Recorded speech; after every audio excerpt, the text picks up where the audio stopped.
Andrea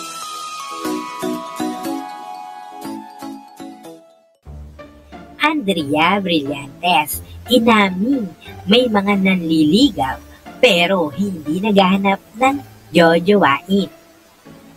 Sweet! May mga nanliligaw ngayon sa kapamilya actress na si Andrea Brillantes pero wala pa rin daw siyang sinasagot sa mga lalaking ito hanggang ngayon. Mukhang hindi naman nagkaroon ng trauma sa pakikipagrelasyon ng aktres dahil sa controversial na paghiwalay nila noon ng kanyang ex-boyfriend na si Richie Rivero. Isa nga sa ibinatong question sa aktres ay at tungkol sa kanyang love life kung saan sinabi niyang wala sa pagjojowa ang focus ng buhay niya ngayon. Ito ang buong kuda ni Andrea. Meron naman po talaga manliligaw, pero hindi kasi ako nakaka-focus doon.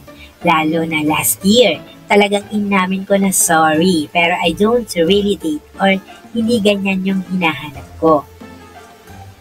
Nung nagdadasal ako kay Lord, sabi ko, actually, I think nakakapag-heal ako. Not 100% because I know nobody's 100% healed. I think ang laki na ng growth ko from last year. But at the same time, what if I'm just being isolated? Baka lumalayo lang ako pero hindi pa ako nakakapag-heal. So sabi ko, Lord, I don't know, maybe I can? Kung may darating or what, I'm open to it. I also want to be intentional about it. I travel scared. Sa mga hindi nakakaalam, takot ako sa planes. Takot ako sa big rooms. May scoliosis din ako, so hirap ako magbuhat. Claustrophobic din ako. Ang dami kong mga phobia, dami kong ganon. So hindi ako yung pinaka-iisipin mo na nagsa-travel. Hindi ako yung pinaka-eligible for solo traveling kasi ang dami kong kinatatakutan. But I still do it afraid. I do it alone and afraid kasi ayoko hinahayaan na yung fears ko ang mag-stop sa akin from having fun and doing what I want to do. Si Andrew Blythe Daguio Gorostiza, kilala rin bilang Andrea Brillantes, ay isang Pilipinong artista.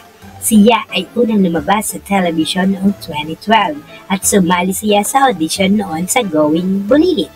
Siya ang gumanap sa pangunahing papel sa panggabing serye ng telebisyon na Annalisa. Ipinanganak noong March 12, 2003 sa Taytay, Rizal.